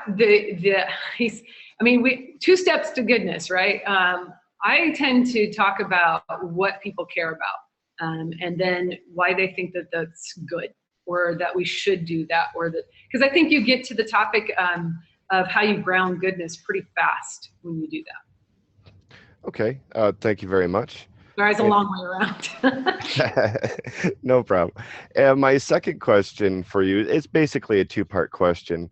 Now, what is the hardest question that you've been asked by an atheist in a conversation, and also how did you answer it? Oh my goodness. If I can remember the hardest question I've been asked. Let me give you it'll be an interesting answer. I think there are hard questions to work through intellectually, just because they're rigorous, they're intellectually rigorous. I'm not going to answer in that way. The way that I'm going to answer is the hardest question for me existentially, and that is the problem of evil. That's why I tend to center things around good and evil. I think it's hard for me because I can sit here and I can theorize with you in theodicy about why evil is present in the world, but it still hurts to see the way that our world is, and to know that this is not the intention of the goodness of creation, and to try to talk to somebody who's truly been hurt in the world, and so they're making the argument, the objection to God's existence based in some great evil that they've experienced. That is one of the hardest conversations that I've ever had to have, and I've had it multiple times, because let's say that I just give a theodicy. I would give a free will theodicy, or I would give the theodicy. I would give like an Augustine, you know, there is no light where there's no darkness where there's no light, that kind of thing. Where you can't have good, you can't have evil unless you have good. I might give that answer, and I have given that answer in more of a conversational manner, where I'm walking through to that. But at the same time, again, along the way, I'm thinking, yeah, I mean, I've said it, but the experience of it is so difficult. And even like intellectually, just thinking on how much evil is in the world, that sort of quantifying, even though we really should engage in trying to quantify evil, it does weigh on me when I have conversations with atheists. So that makes it difficult because of the existential side. Like I see the solution. I see God defeating the consequence of our evil on the cross. I see that in the scripture. I see that Jesus is that solution where he's actually defeating death. He's actually rising from the dead, and he's putting life where there was the consequence of death. So he's redeeming creation because it's worthy. I see that, and I want to share that, but at the same time, that experience in this life of loved ones dying, of people being diagnosed with terminal cancer, of ISIS beheading not only Christians but Muslims, anybody else who disagrees with them, that weighs heavily on me. And so as I'm answering, as I'm responding, I have that thought going on in the back of my head, which makes it difficult to respond to it. Does that answer your question? No, yeah, for sure. And that's, I have conversations with atheists and Muslims and Jewish people and whatnot. And even with atheists, that's probably one of the hardest questions I get asked as well, is to the fact of evil being in the world. And so I did only have 2 questions. I didn't want to take up too much of your time. I'm hoping that other people do get up and get a chance to ask those questions. And I also want to thank you for your time again today and giving us your presentation on conversational apologetics. It was very informative, and I thank you for answering my questions as well. Thank you, Chris. Thank you, Chris. Okay, we have another hand raised from Mark McGee from Alabama. Hey, Mark. Hello. How are you? Mark. Hi, Mary Jo. How are you? I'm doing well, thank you. Very good presentation. Thank you very much for that. I've got a couple of questions for you. You work with university students, and I do too. And I'm just curious what you see and how you might respond. I remember back in the 70s and 80s when you would talk with university students, your discussions would be more around the idea of what they believed, what they thought. So that was pretty much the language that you would hear. There was more of a definite belief about something. So those are the terms. I believe this, I think that. I don't believe that, I don't think that. In the 90s, and then since the 90s, I've noticed the language changing to more like, I feel.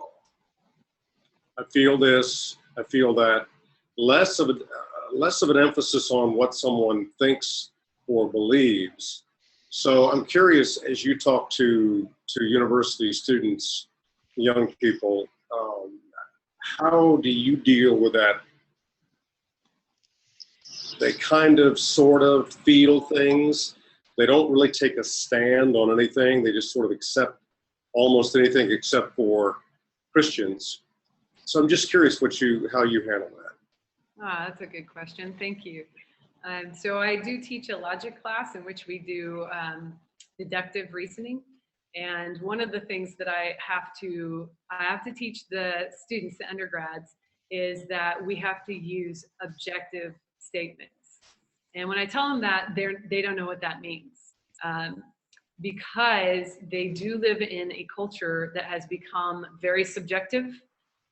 They have we're dealing with that sacred secular split in our culture, where or the fact value split, where some things are, like religion is relegated to the upper story where you can't know truth. Everybody has their own truth, and it's the subjective preferences or opinions of the individual. So I have to show my students, first of all, the difference between what a subjective statement is and what an objective statement is.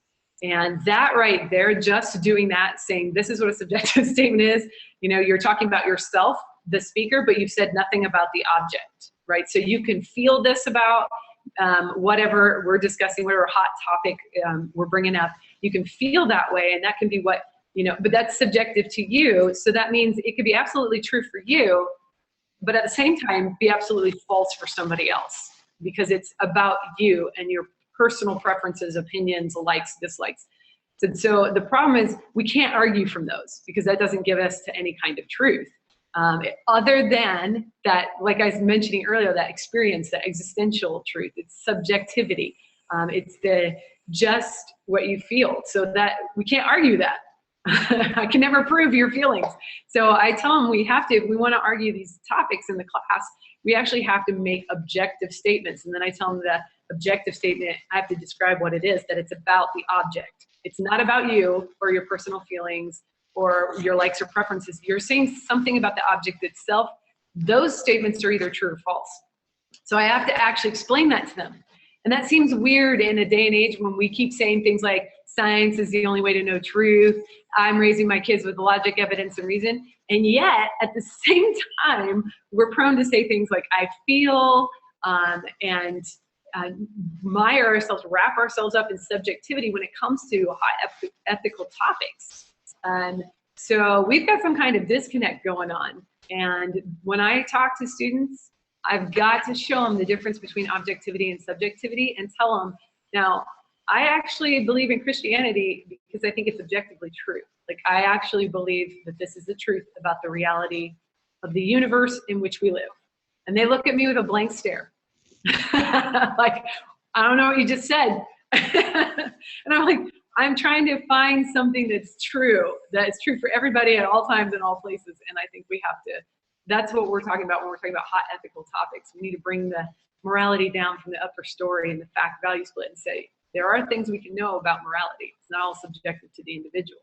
Otherwise, there's no morality at all. Very good. Good. I've got one more question for you. I'm really enjoying Sean McDowell's book, A New Kind of Apologist. And I noticed you have an article in there, why more women should study apologetics. I like the way you're approaching it, because I think moms especially have a very powerful role to play in their own families. A lot of moms, I've got grandkids, and I know a lot of moms are involved with their children's ministry at church or at school. So would you speak a little bit to that passion I think that you have about more women getting involved in apologetics? Oh, thank you. I appreciate that. Yeah. I always laugh about this because when I was going to school, I never looked around and went, hey, where are all the women? I never thought about that in my apologetics degree, but it was from speaking where women would come up to me and say, it was really nice to see a woman on stage speaking on these matters, thinking on these hard thoughts, like on the problem of evil, that I began to say, well, wait a minute, what's going on? Oh, there's not very many women doing this. And so I became burdened to, write on it and to help other women see their need for this. But I think it's vital. Like you said, moms, sisters, wives, we play an important role in our culture. We play just like men do, honestly. And we don't need to leave like the critical thinking up to them over there. We are responsible for this. As we said in the scripture earlier, that commandment to know and to become wise, that's for all of us. But even more important, well, not more importantly in scripture, but what we're seeing today in our culture, if you're in America or North America, is that we're coming to a point where Christians, we're not just becoming more secular, Christians are becoming touted as more fringe or maybe even cultish or things like that. So we're getting to a point where you're going to need to be able to say why you're a Christian and to reason it and defend it. And that's not just going to be for those guys over there, those guys at the ivory tower who think on those things and that's nice for them. This is becoming something that we as individuals, especially if we want to have conversation with our own kids, with other people in our community, if we care about our communities, we are going to need as women to be able to say, hey, this is what I believe and this is why, and give apt reasons for it. Because yeah, our community starts with our own family. It starts right wherever we're at. So if you have kids, you need to be the thinker in the family as well. My daughter and I give a talk on how apologetics affected our family. And she's an educator. I have an undergrad in music education. And we both believe in modeling. We are both musicians, so we taught band. So we know that more is caught than taught, so you model what you want to see. So I had to learn to play all the instruments, not just say, hey, do this. And I think trumpet player, play this note and play it like this and describe it to him. I actually had to get out a trumpet, show it, and say, this is what I want you to do. And I think Christians are missing the boat on that as far as women. We need to be the modelers of the defenders of the faith. We need to be the people who are actively engaging in the hard questions. And when we model that in the home, when we model that in our communities, it will be picked up by our children. It'll be noticed by our spouses. We'll be very influential with that. So those are some of the reasons why. Thank you. Yeah, you're welcome. Thank you, Mark. Speaking, by the way, of speaking of objective truth and the fact that our statements should be grounded in objective reality rather than subjective feelings. I don't know how much you've interacted with Mormons. I interact with Mormons a fair bit, and usually when you refute their arguments, whether it be historically, archaeologically, or whether it be theologically from Scripture, their fallback position is always, well, I know Joseph Smith's a prophet. I know the Book of Mormon is from God because I prayed and received a brooding in my bosom. And so it's kind of like a stopping point for any further discussion, because you can't argue with that. There's no way of getting access to their internal subjective experience. So how would you continue a conversation when they fall back on that? Yeah, that's really good, because of the subjectivity present in the culture. So when I encounter that, I I try to make it very clear that I don't want to argue what I personally would like to be true, because then it will sound like I said earlier, if I start saying, well, that's nice for you, but I'm trying to look at what's objectively true. First of all, I come across as condescending and arrogant. And secondly, that's going to make the person feel like I'm attacking them. So I try to say things like, well, what I want to make sure is since I know that human beings, I'll say it like this, since I know that human beings can rationalize whatever they want to be true, I want to try to make sure that what I'm saying is matching up with what is true. And I mean true for all people in all times and all places. Because is there anything that's true for all people in all times and all places? And if there is, let's find those things, so I say that's where I'm actually putting my belief that Jesus is the Savior and that God exists, is in that category of this is true for all people in all times and all places. And that's what I want to discuss. I want to have that conversation with you. Because otherwise, I honestly, I'll tell them, I'll joke around, Jonathan, and I'll say, some days I don't want Christianity to be true because it's hard. It's hard. And other days I understand why I want it to be true. This feelings based. It's not all rainbows and unicorns and kitties. There are days where you don't feel like, wow, I could really do well to just be an atheist and just chill and not have to, so there are days where I don't feel that. And that's why I can't argue for my feelings or what my preference is or my desire to please my family, my desire to be a part of a certain culture. I can't, because subjectivity, it's changing. This year I'll feel this way, next year I'll feel that way. So I got to argue from the objectivity of the matter.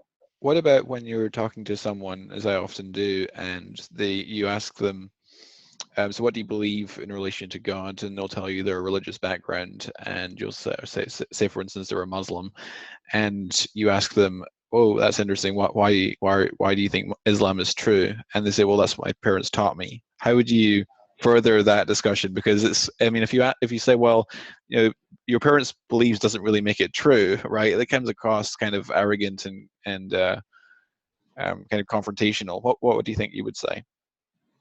I have come across Muslims who have said that. So my parents, I like to say, your parents' belief doesn't make it true. It's one of those ones where you have to be careful, because this is difficult. Have you earned the right with this person to have this conversation? And that's difficult to do because sometimes you only have a short time with them. So I'm very big on respecting the person for where they're at. And you just don't barrel roll them, just go right through them. But in addressing this, I would say something like, well, that has merit. I'm glad to see that you want to honor your family, that you want to honor your parents. And I think that's very important. And it shows that you have, good moral character, and that you want to honor them. But I know that you seem to be a person who also cares about what's true, because you seem to believe that this is true.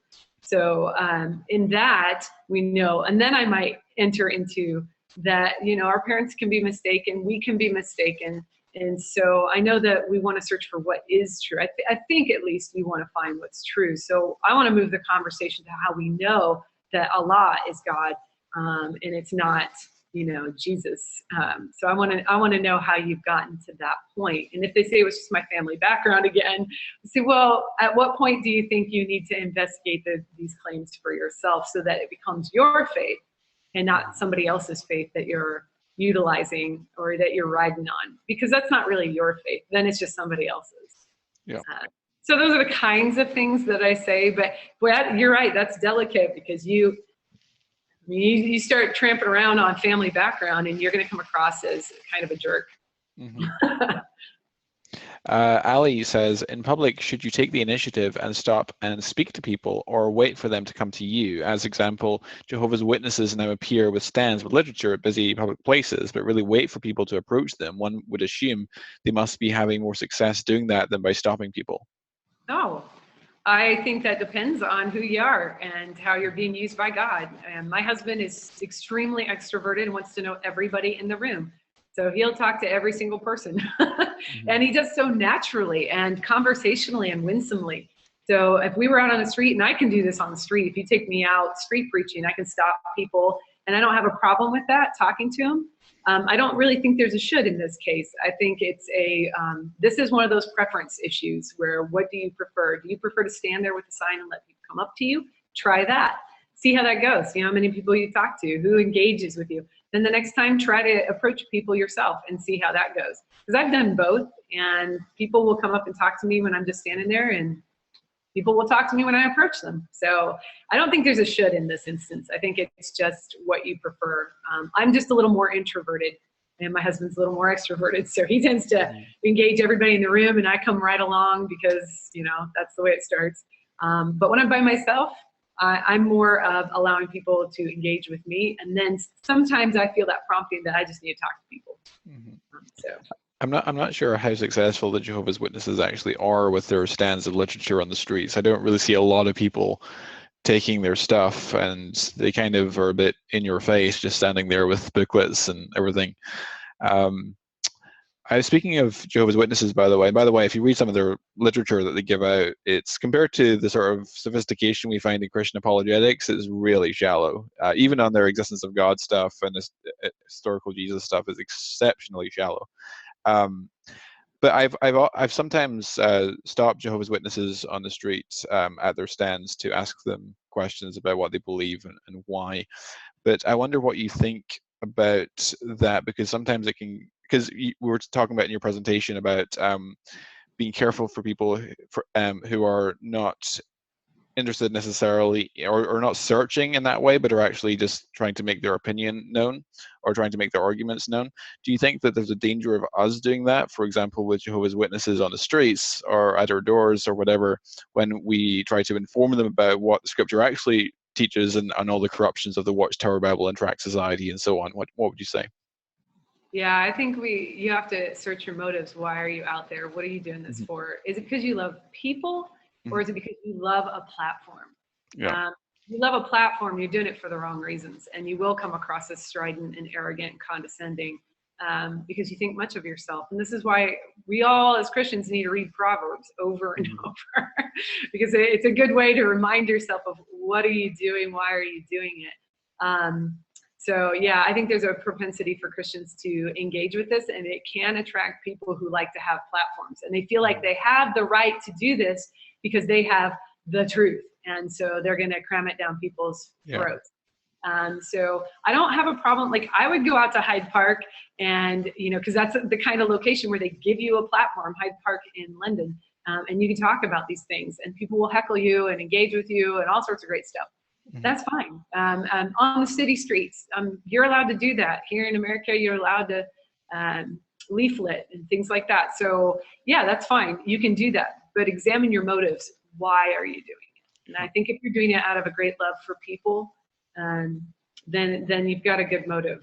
Otherwise, I'm not so sure if you don't really care about people, if you just care about saying the truth and showing, because then that tends to go back to, look how smart I am, look what I know. Instead of yeah, sure. Evangelism, I think, must always be accompanied by careful inspection of one's heart, one's motives, and also with much prayer and self-examination.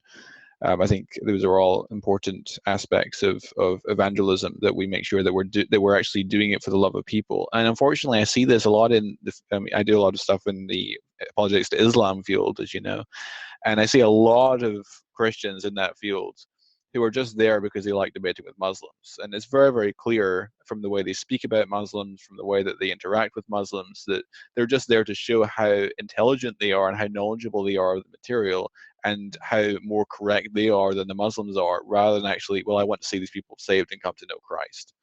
Well, I've actually learned from mistake. I've done stuff like that in my younger years where I would step onto an ex-Christian site or something like that, and I was reading some of the things posted, and I said, hey, this doesn't look like I expected to find evidence or reason, and I just found like a self-help group. Oh, that's just awful. It's just awful. And I don't think those are the words I used, but it was close. And that's not loving. I wasn't on there to, because I cared about these people.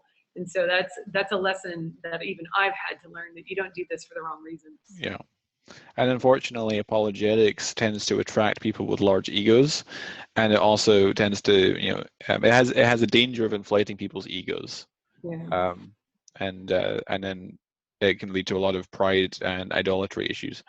Ali says, would you say, let me pray for you that you will realize the truth, or let us pray together, as some people who have never prayed or rarely may find that strange? Oh yeah, I can say, you definitely, we've said that, my husband and I both do that. Yeah. Do you mind if we pray for you? And I would say it more along the lines of in your search for truth, as you search for truth. Not that you're so deluded and I'm going to pray for you because you need to find truth. I would just say, I'd caveat it more like that, but that's me. That's the way I would say things. That's not everybody. Not everybody's going to use the same terminology. Yeah. Jonathan Hanna, is another question about confirmation bias. He says, and how do you overcome the confirmation bias? Is it necessarily bad to have certain kinds of bias? For it seems to me presuppositionalists say that certain kinds of biases are okay because they are grounded in God himself, since everything, including reason itself, comes from God. What a great question. Is it okay to have bias? I guess we would have to break down the term bias a little bit more and to figure out what we're actually talking about here. Is it okay to have beliefs that you believe are true and that you're willing to defend? Fine, yes. I think as far as bias, the check that you have to go on, and this is what Francis Bacon was trying to get at with his new organon, is what are the idols of the human mind? And you have to think about, if you're thinking, okay, the kind of thing I am, the idol of the tribe, I'm a human, so I'm prone to confirmation bias. Okay, I'm prone to that. I know it. It's there. I gotcha. Okay, I'm thinking about that, so I know it's there. I'm the idol of the cave. Oh, I'm prone to see things through my education, through my background, through my culture. That distorts my view. If you're thinking along these things, I'm prone to the idol of the marketplace. The words that we use sometimes are distracting and they don't allow us to get to truth. If you're aware of these things, I think it's okay that you have commitment to some of these beliefs that you're trying to defend. I think it's more about, do you have awareness of the fact that you are prone to these biases? And if you are, and you're willing, you're not so proud that you're just walled up and no, I'm right. And I will never be proven wrong. If you're willing to say, I could be wrong, and I know that I have these tendencies, and here's where they are, then I think you're fine. And Jonathan. I got two Jonathans right now. Like Jonathan McLatchy mentioned earlier. I think this goes back to, I know I'm moving away from presuppositional, evidential, and all that, but classical. But I think it goes back to your own spiritual life. How are you developing in your life, in your relationship with God? Because I think that informs how you engage your mind and others, and what your desire is to know actual truth. Like when you start seeing that Jesus is King of truth and you are not, so you're prone to be wrong, that puts a whole new spin on confirmation bias. Oh, now I see that I tend to want to confirm, I have this tendency, and I understand this is part of what it says that I am as a human. I'm not the king of truth. I don't have the truth. My desires lead me astray, and my mind will support those desires. So having those things in mind and trying to say, okay, I've got that, I understand that. I think it's okay to proceed with, hey, I'm going to defend what I believe. In fact, Dallas Willard says, you ought to not just doubt your beliefs and believe your doubts, but you should doubt your doubts and believe your beliefs. So that's a good way to sum it up. Someone asks, how do you reply to the complaint that apologists are not genuine truth seekers because they rationalize their prior convictions? Well, then who could find truth? I would say that would be, it's not just a field, that's not just a tendency of apologists to defend what they believe. That would be a tendency of anybody, because anybody can be an apologist. You have Muslim apologists, atheist apologists, apathy apologists, even though that's kind of funny in of itself. But you know, again, we're back to, can a person, that's a genetic fallacy. And apologists, you can't trust their arguments because they're an apologist. Well, I could say that about anybody.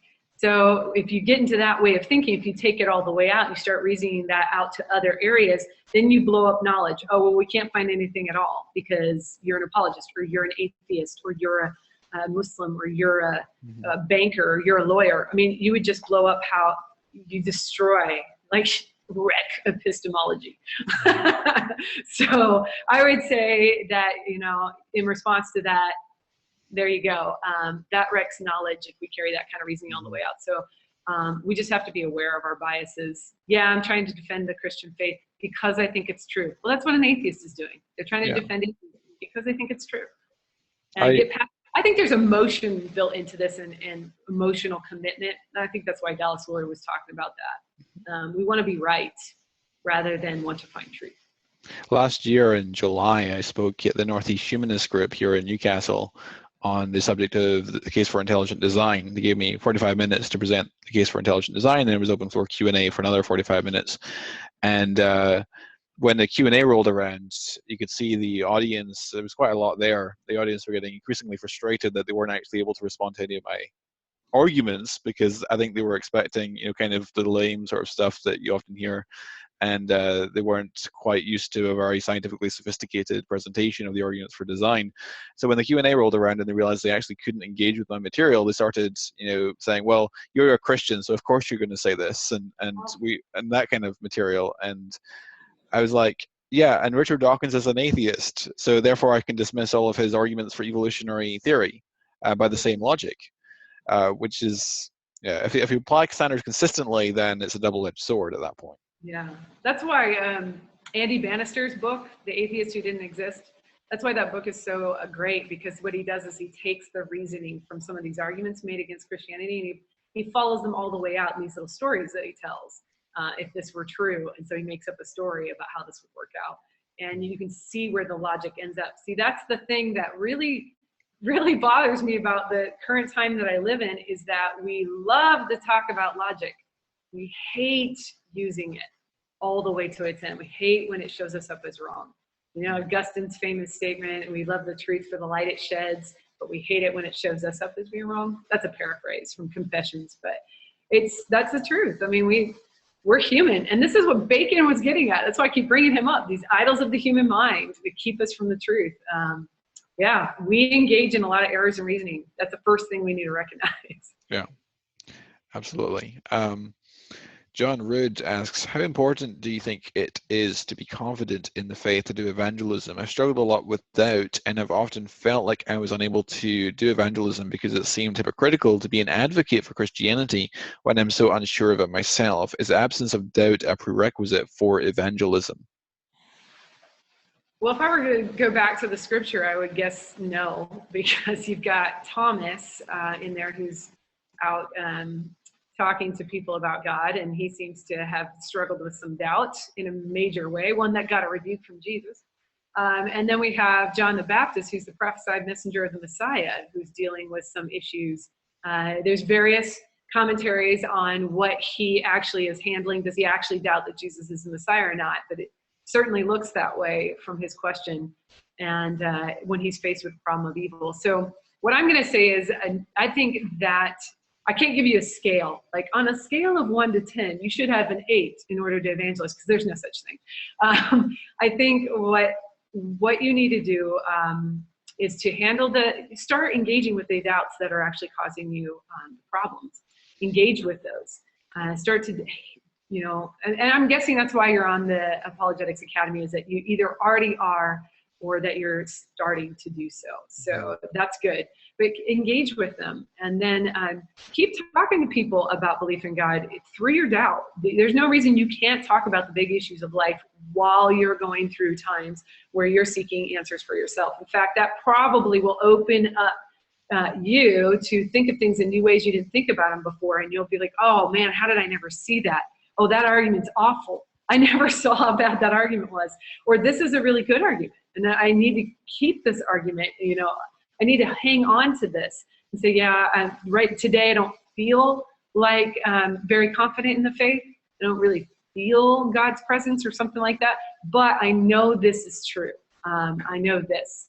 And I've had friends who, they're going through some of the hardest things they've ever been through, like losing a child, a newborn, and then a friend who's been diagnosed with stomach cancer. And what I've heard from these guys is that they are holding on to the truths. It was the truths that got them through. It's weird to say, like, these objective truths about belief, you know, about my belief in God, or what I leaned on when I was having really hard times emotionally. Because we don't seem to connect those two. We seem to say, like, oh, there's cold hard fact. Or there's like my emotion. Well, they can come together, and that's actually what C.S. Lewis was arguing in Abolition of Man, like practical reason, that there's right ways to respond to things. And so even in the times where you struggle, you can still rely on objective truth, and it's still appropriate. Sorry, I threw Lewis in there. He's not exactly on this question, but he's talking about right emotional responses. Is there ever a way to reason that certain responses to things are appropriate? So it reminded me of that. But yeah, I think you can. One thing I often say to people who are struggling with intellectual doubt is, and I think you touched on this yourself earlier, there's no shame in having unanswered questions, because everyone has unanswered questions, and it's not rational to go from one worldview that has unanswered questions to another worldview that opens up a whole load of new unanswered questions and even more numerous unanswered questions. So it's just atheism has a lot more unanswered questions than Christianity does.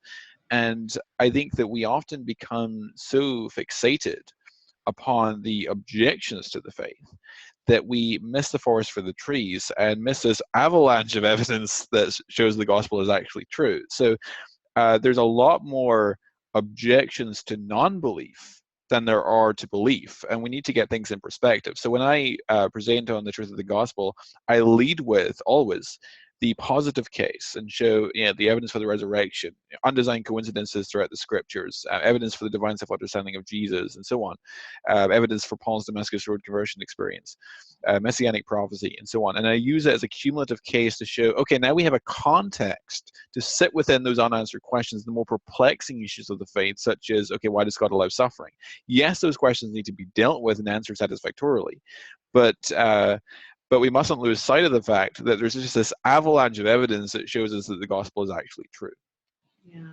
Well, there's another human propensity to focus on the negative rather than see the positive case. You know, the one thing that's blowing up your belief in God at the moment.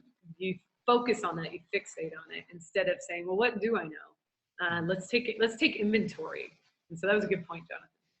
And by the way, if anyone watching is struggling with intellectual doubts, if you go to my website, apologetics-academy.org, and click on Struggling with Doubt, fill in the form there, and I'll set up a Zoom conversation with you to talk about your doubts. David Yen asks, do you distinguish between conversational apologetics and conversational polemics? If so, what are some of the distinctives of conversational polemics? Polemics. What are the distinctives? I've actually never been asked this question, so I'm flying off the top of my head. Conversational apologetics, I'm trying to get to a point where we are discussing the hard issues of life, or the big questions. That's one of the main distinctives of conversational apologetics. I want to enter into conversation on these tough questions. Polemics reminds me more of like Socratic dialogue and the way that we're engaging in our argumentation. So conversational polemics, they kind of cross into each other, because you should be using good argument in order to, you know, have a good apologetic. But do you get there? As Jonathan and I have been noting, we don't always get there with people. People aren't thinking through their own belief. So to have a good polemic for something and to be able to engage in that conversationally takes two people being trained in polemics or being trained in how to argue well. And that is a dying art in the culture. It's just, I mean, there are still strongholds of places where they teach the philosophy schools, where they teach how to argue well. But I don't know. I mean, they cross over, but distinctively what I'm talking about is dealing with people who have not been trained in polemics, who don't know how to dialogue with good argument. And so that's probably one of the reasons we have so much trouble talking to people about belief in God, is when we make a case for God, many times we're giving them a good argument, but they don't know it. Like they don't recognize a good argument when they see one, because of, and we're just kind of wrapping it all up here, because of the subjectivity that we deal with, where everything's about how I feel. So it doesn't matter if it's true or not, it's how I feel about it. Well, how can you have good conversational polemics when you're just in subjectivity? So you're mired in subjectivity. So I don't think I really answered your question that well, but that was the best I could do off the top of my head. I mean, I would say that the distinction between apologetics and polemics is that apologetics is defending the truth of the gospel, the Christian worldview, showing that the gospel is actually objectively true. That's apologetics. Whereas polemics is challenging and critiquing, cross-examining other worldviews, such as Islam, Mormonism, atheism, and so on. So we try to do both in the webinar. Jay Smith's group, Fander Apologetics, down in London, are mostly polemics. They just, most of what they do is challenging Islam. So Jay Smith would say that he's a polemicist rather than an apologist. I myself would say I'm much more of an apologist than a polemicist. So if you watch my debates, I'm much less giving critiques of the Quran, although I do some of that as well, but much less than Jay Smith does. I'm showing that the gospel is actually a better alternative. So so both, I think both working hand in hand is the most effective strategy. Yeah. Okay, we have a few more questions. Do you want to take those, or do you want to wrap up? How are you doing for time? I could take. Let's do one more. Okay. Let's see which one's the most interesting one. Four of the 5 questions submitted by one person. Oh. Something that wraps up things, maybe.